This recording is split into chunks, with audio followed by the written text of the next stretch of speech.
Hi, I'm Darrian P. Mack. And I'm Nicky, and this is Notification Squad on the Leaderboard. Notification Squad is a show where we talk about games, respond to your comments from our videos throughout the week, and most importantly, give out prizes. So you're gonna want to stay tuned throughout the whole episode to find out how you can win. So up first, we have unmuted discussion, and this week's topic is, why does Darrian hate Nintendo? Hate is a strong word, right? Hate is a strong word. I don't use it lightly. I don't actually hate Nintendo. I have some issues with it, right? There are some issues that I have with Nintendo. It's widely known in the office that I'm not the biggest fan of Nintendo and the things that they do. And let me say, to begin the conversation, right? Like, I know how important Nintendo has been for the video game industry. And without Nintendo, there probably wouldn't be a video game industry. They've been very innovative. They've created iconic characters, iconic brands that everybody recognizes. But I don't believe that Nintendo has evolved to where gaming has become. And I think a perfect example of that is the Switch. The Switch is a technological marvel, right? Like the motion controls are amazing. What they were able to compact in this small device with the multiplayer that they have for Splatoon 2. ARMS is innovative in how it approaches things. But if you think about what the Switch is lacking, right? Like, there's no YouTube application. There's no real multimedia capability. There's the internet multiplayer is pretty terrible. There's just a lot of things that you would expect to have in a multimedia device. And I think when you look at like Sony or Xbox, like they treat their consoles as multimedia devices because they're trying to help consumers converge their technology, right? We live in a world where we're trying to converge things. We want to be convenient. We want to be consumer friendly. And Nintendo has positioned the Switch almost like it's a toy to me. And I think that cheapens the video game industry overall. Those are all great points. And I'm just gonna play the person that, you know, counteracts everything that you say. First thing I gotta say is, what console has a kickstand? I'm not arguing. I'm not arguing the technological innovations of Nintendo, right? Yeah. Like, this is amazing. It is an amazing piece of technology. But why doesn't it have Netflix, right? Like, if this was, why doesn't it have Bluetooth, right? Like, if this were Sony, right? Like, they would come with those things preloaded. They would come with those technologies because they're trying to be convenient to consumers, because they look at the PlayStation as more than just a toy, more than just a device that you kind of only play games on, because gaming has a pervasive impact on our entire society at this point. You know, when Nintendo first started, they were positioning the Nintendo as a toy. They put it in Toys R Us, they were selling it in the toy section because they were trying to avoid the video game and arcade crash of the 70s. And I get that, right? You position it as a toy. But gaming has become much more than just children playing toys. Adults play games, right? Families play games, parents play games. The average age of a male gamer is 35, the average age of a female gamer is 44, right? So gaming is pervasive. And when you continue to position your console and your main games as placating towards children, and that's the only offering that you really have, then I think that looks at gaming in a very small window. It makes the industry seem less than what it actually is and how powerful gaming can be. So with all that being said, the thing that I wanted to focus on, you know, responding to what you were talking about, is that the Switch is not this entertainment, you know, piece of equipment for your living room where you can, you know, watch all these movies or like YouTube and stuff like that. And in fairness, though, there's already two big contenders that do that, provide that. So most of us, most gamers, and correct me in the comments, probably have multiple systems. Now, there's not one single system that does everything. Like, if it was an Xbox, PS4, Switch hybrid, then sure, that would be very convenient where it has everything in one. But the thing is, Xbox and Microsoft has to make their money, Sony has to make their money. And honestly, just because this doesn't have, you know, online streaming video or something like that, that's not why I want to pick this up. That's not the reason why I want to pick this up. And I give Nintendo credit, even though this is, say, garnered for, you know, towards kids, you know, and their games are, you know, being advertised to a younger demographic. That doesn't mean that this is an inferior product, because the thing is, I think that, you know, us as gamers, especially, you know, I'm 30. Right. You know, I am happy birthday. Thank you. I am, you know, attracted to the new games that are, you know, on a PlayStation 4 or Xbox One. Yeah. But gaming is a big part of, you know, society right now.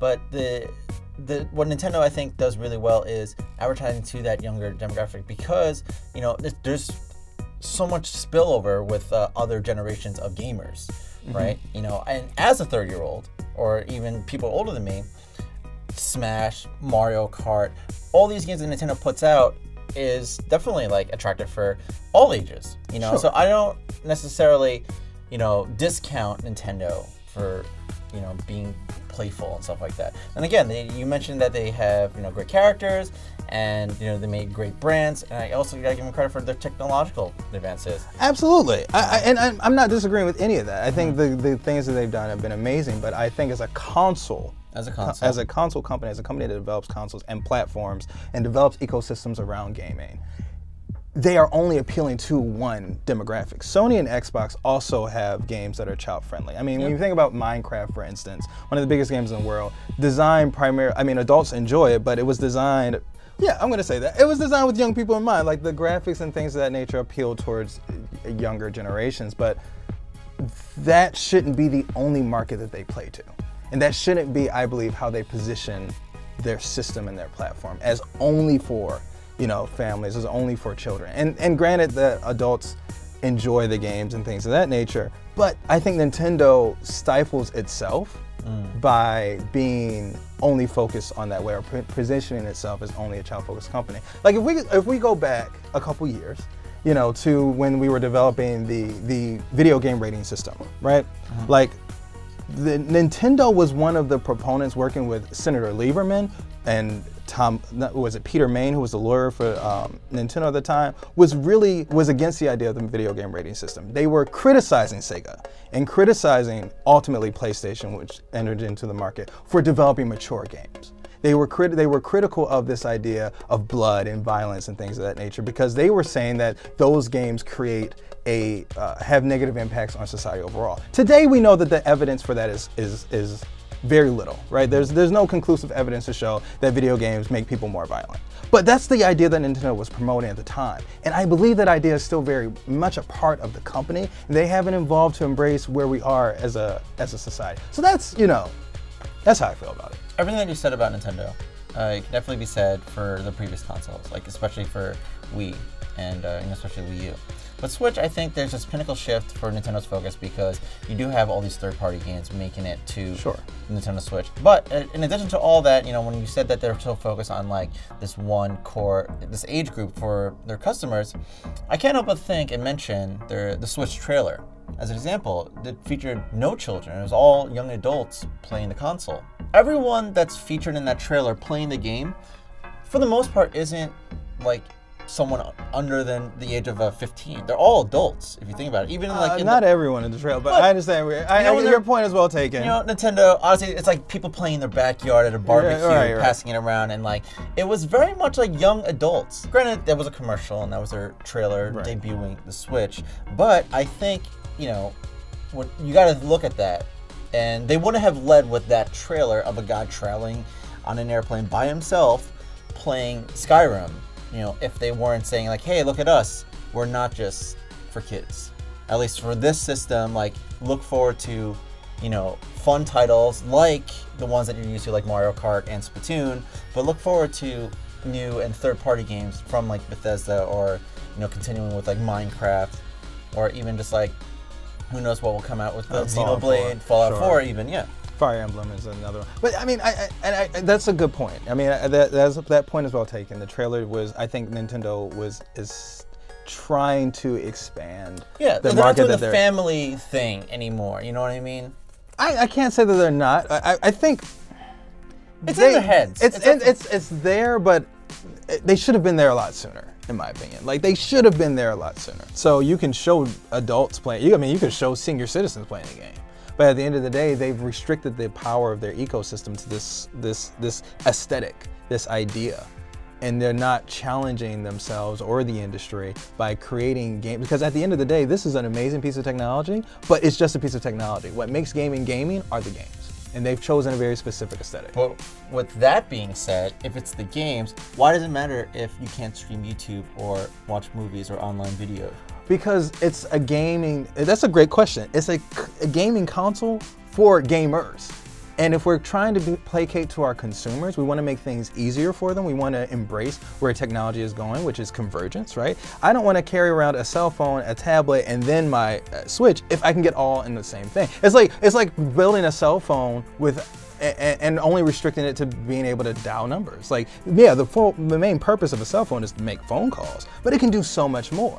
It has unlocked our knowledge and potential and access to information, but it started out as a device to dial people. This doesn't even have Bluetooth. But do you carry around? It blew my mind. Like, it blew my mind that this does not have Bluetooth. Like, I tried to plug my Bluetooth headsets up to it, and I was like, wait, what? So you carry around your mind blown. Your phone, and that eliminated you carry around your iPod. Do you carry around your PS4? No. I don't carry around my PS4. At small sets. So this is like really the first portable home console. We're not talking about a handheld, you know? If you can put Bluetooth in a child's toy, you could put it on a Switch. It was an intentional decision not to do that. Just like it was intentional not to have Netflix. Just like it was intentional not to have a YouTube app. Just like it was intentional not to have LG or 14. Like, these are intentional decisions that are not, especially with the way technology is today, cost prohibitive. I don't know what it's like in budgeting, you know, for the console. Sure. I don't know what sacrifices they said, like, get rid of this, get rid of that, to make this an affordable console. To be honest, I think this is, and for someone that doesn't actually own the Switch yet, I will say that, I still think that this product, you know, is definitely for gamers. And they have gamers in mind making this product. They have particular gamers in mind, and that's the issue. So Nintendo is almost non-conformist. They're doing everything that you expect a gaming company to do, and they're breaking it. No, well, they're doing it in Nintendo's way, and sometimes that way is not Nintendo. Great. I mean, okay, sure. Well, comment down below. Let us know what you think of the discussion. You can let me know if I'm crazy, and I could be, and being overly harsh for Nintendo. I will say, I still think Nintendo's a great company, and they have great devices. I'm just sad that they can't be better than what they are. But that's just me. Comment down below, let us know what you think. Also, if you want to continue the conversation, join us in Discord, and that link is in the description. So leave a comment down below or give us a call at 347-948-6271 and let us know what we should talk about next. And do you love Nintendo or do you hate Nintendo? In-game chat is a segment of the show where we look at comments that you guys posted on our videos, and we pick out a comment of the week. Nicky, what do we have up first? We have the hoodie guy on 107 Facts About Undertale. He said 108. Undertale is available on PS4 today. Yeah, so when this video airs, it'll probably have been 3 days ago. But the point is, pick up Undertale if you have a PlayStation 4, which I know a lot of you guys do. Next we have Normal Teen Gamer, who said, I'm honestly triggered because he says Sonic Adventures. This is about you. It is about me because I was the one who did the voice for, I read the script for that video 107 More Facts About Sonic. You know, I grew up saying Sonic Adventures. And so sometimes, like on another video we did for 107 Injustice Facts, I said Scorpio instead of Scorpion. I grew up saying these things, and even when I look at it on the paper, I'm like, I'm still recalling my childhood, which was so precious to me. Sorry to all the Sonic fans for adding that extra S. I'll try better next time. But I did play the game and I loved it. Kiaz on Then vs. Now Minecraft says Cringecraft. Yeah, that's kind of funny. I mean, I thought it was funny. You know, Minecraft has so many different names and invokes so many different emotions in different people. Yeah. I don't personally play Minecraft. I'm not gonna say what I feel about it. I like the videos that come out of the Minecraft community. Yeah. And the con, coverage. If you want us to talk about Minecraft in our next Unmuted discussion, comment down below, because I have definitive thoughts. We got another comment from Ramdy Max, who said, Bendy and the Ink Machine, please. I picked out this comment because if you don't know, the Bendy and the Ink Machine trailer for Chapter 3 launched, I think 2 weeks ago or last week. So we will be covering that. Stay tuned for the leaderboard for more Bendy and the Ink Machine information coming out in September. Vanna stays smiling. Bro, semi-relevant to the dads, but OMFG, all of the kids are adorable. Amanda, Daisy, the twins, River. And that was on 7 Facts About Dream Daddy. Yeah, I mean, that game is very popular, and the children are adorable. I just thought the kids were cute. Joseph's kids can go. Honor Breath of the Wild versus Horizon Zero Dawn. Matthias Mortier says, Breath of the Wild does not push the Switch to its limits. It's on the Wii U as well. Remember? That's actually a good point. It is a great point. Great point. And the last comment, that we would like to feature comes from Carrie OG Den. What's wrong with emojis? And then went ahead and posted every single emoji possible. I love this comment. I mean, in our last video, I was talking about how I love emojis, and I was putting them in the title, and there was a huge backlash to using the emojis, and I was just like, if you want to see more emojis, please tell me, because I will not hesitate to drop them all over the channel. And for the comment of the week comes in from Silky Samurai. And Silky Samurai says, the Leaderboard notification squad gets me to ask questions about games I've never thought about. So thanks for that. I know I'll never get the first comment in a video since I like to watch to the end before commenting. It just feels proper to me. And Silky Samurai, thank you for watching the whole video before you comment. It's amazing to me the number of comments that I see on the channel where someone will say something, I'm like, but if you just got to the very next fact, we would have answered that for you. I think this is actually a commentary on our notification squad videos. True. And if you like what you're watching, please give us suggestions of what we should talk about next about video games. Up next, we have Fam Roundup, where we like to shout out the squad and give out prizes. On screen, you see the people who stopped by and said, Notification Squad, notice me. The Leaderboard, your videos are so cool. Love from BD. I don't know where BD is. And you see Unreal Sleuth Gamer YT says, Notification Squad. Maxception, who says, yo, Notification Squad, love your vids, keep up the good work. And Nicholas Time said, morning, Notification Squad. Good morning. We like to close out Fam Roundup with how well do you know that game? Your chance to win prizes. Last week we showed you this image, and when we slowly zoom out, it is revealed that the game was actually Sly Cooper. And a lot of you did get it right. On screen you're seeing a bunch of people who said Sly Cooper. You know, they got the franchise right. One person did say Majora's Mask, but there actually can only be one winner. And the winner for this week's How Well Do You Know a Game was Will Sellis. He said an Opera of Fear from Sly Cooper 3. Now a lot of people did guess Sly Cooper, but he is the only person who actually guessed that it was number 3. Congratulations, Will. DM us your info on Twitter at @theleaderboardnet for your Best Buy gift card. But there's still a chance for you guys to win as well. All you gotta do is identify this image, and if some of you actually were to give out a few prizes this week. Few prizes! We're going overboard, guys. So if many of you know what this game image is from, you can win a prize. Not a Best Buy gift card, but something else. Something else. It's actually better, more valuable. So you're gonna wanna come back. But be sure to check the description for the giveaway rules because there are some terms and conditions that do apply. So that's pretty much the show. Please let us know what we should talk about next by giving us a call at 347-948-6271. And if you want to join the Notification Squad, make sure you click subscribe and then click that bell so you're notified on whenever we upload. And Nikki, when do we upload? We upload 5 times a week. And that's Wednesday through Sunday. And if you want to get more out of your video games, make sure you subscribe to the Leaderboard, your home for video game facts. Before to check, Be sure. Be sure, okay, that's what I'm trying to say. Be sure to check the description for how, be sure, stop, Nikki. Be sure to check the terms, be sure to check the, I'm gonna get it. Be sure to check, Adrian stood up and that distracted me. Be sure to check the, Be sure to check the giveaway rules in the description. Be sure to check the link for this. What is wrong with me? You're all Nintendo now.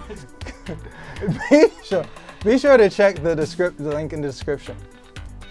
Oh God. Be sure to check the rules, the terms and conditions. But be sure to check the description for the giveaway rules because some terms and conditions do. Okay. Sorry, I'm sorry.